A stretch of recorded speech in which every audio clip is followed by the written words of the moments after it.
When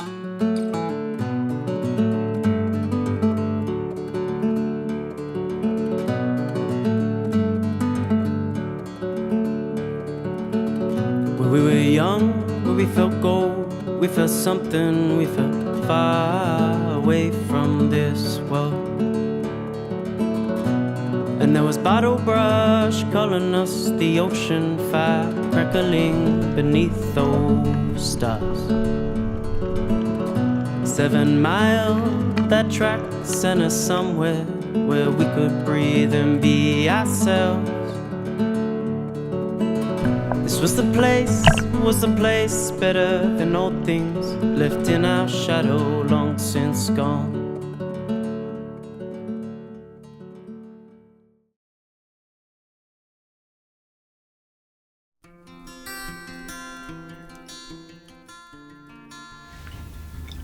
Life wasn't always like this for us. We definitely had a few hoops to jump through before we got here. At the end of 2016, Ginny and I went to Croatia and bought a yacht. Our plan was to spend a few weeks fitting it out and then sail it back to Australia. We were recommended by another Australian to go and see this guy, Zully. He worked in the charter industry and did all the maintenance on the boats. He had all the contacts in the area and was able to source parts quickly. He told us he could help us fit out the boat and have it ready in 2 weeks. After 2 months of frustration, Zully had barely started the work he promised to do. We had missed our opportunity to cross the Atlantic that year. What made things worse is that friends and family had bought flights to Europe to join us on our voyage. With the motor still in pieces in Zully's workshop, the boat was stuck in his marina in front of his house. We arranged to leave it there and go back to Australia while Zully finished working on the boat. We arrived in Sydney and did the usual: find a room to rent, buy a car, look for work and the rest. Ginny got some part-time office work mixed with waitressing on her days off. I slotted into my old job, which I was pretty happy with.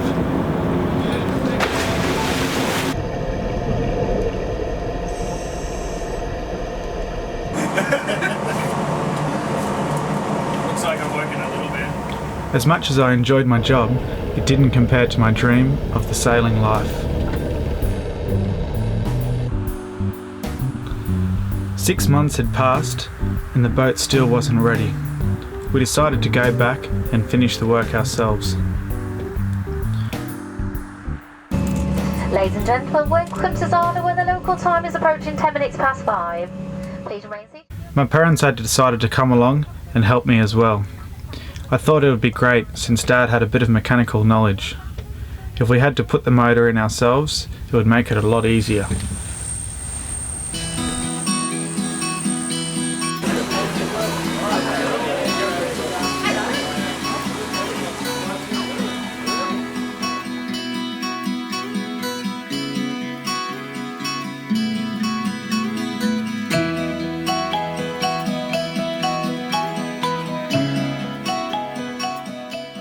It had been 6 months since we'd seen our boat. We were pretty anxious to see what work had been done. The transom had been smashed against a concrete pontoon and put a hole in the boat. One of the solar panels had blown off. No work at all had been done. We went inside the boat. It was a mess. The main engine, the outboard, tools were all missing. Even the diesel fuel line had been cut and the fuel had been pumped out. Zully had an excuse for everything and assured us we'd have all our missing pieces in a few days.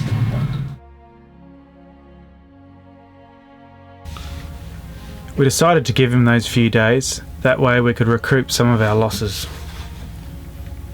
In the meantime, we started cleaning the boat and did the maintenance that we'd paid for.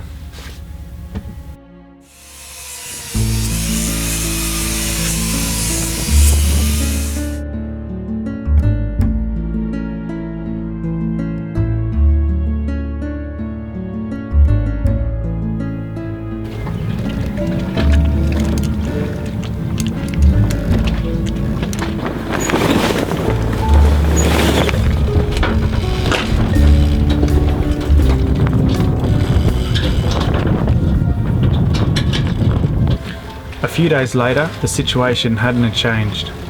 There was no sign of any of our equipment, including our engine. The replacement cost for all the equipment was over $25,000. We contacted the insurance company and told them our situation.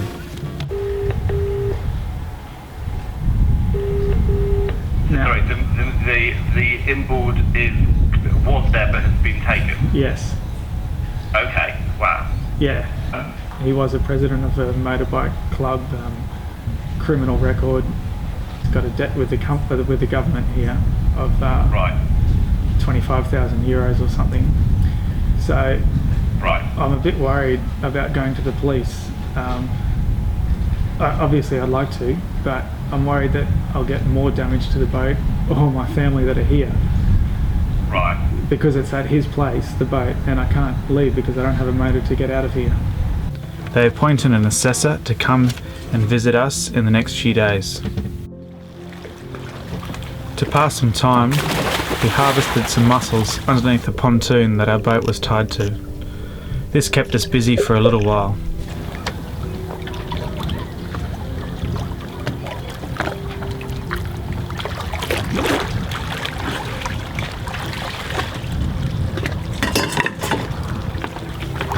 The insurance assessor came bearing bad news. They called it fraud and not theft, so therefore we weren't covered. We tried to find a second-hand motor locally. Secretly, I was hoping to stumble across ours in a shop. Unfortunately, there were no used motors available. The price of a new one installed was going to be in excess of 20,000 euros. The closest marina was going to cost 800 euros to get it towed to. They couldn't even guarantee they could fit the motor this summer. We contacted a Volvo service centre in Suckershan, about 50 nautical miles from where we were.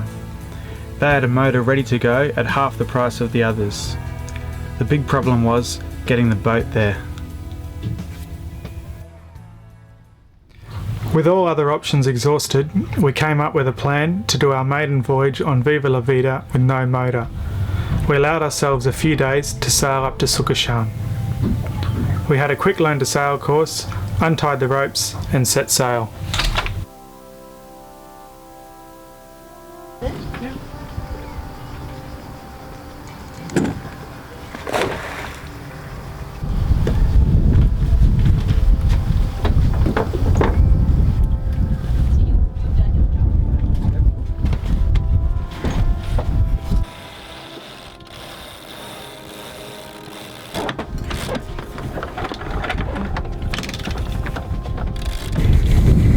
That's alright, hold the jib there.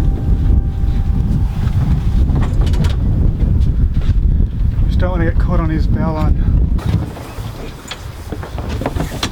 I really don't want that rudder getting caught. Yeah, we want to pull the jib on the other side now.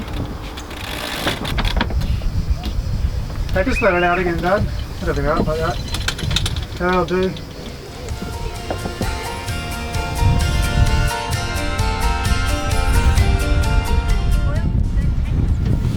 I cannot describe the joy and relief from sailing away from that place.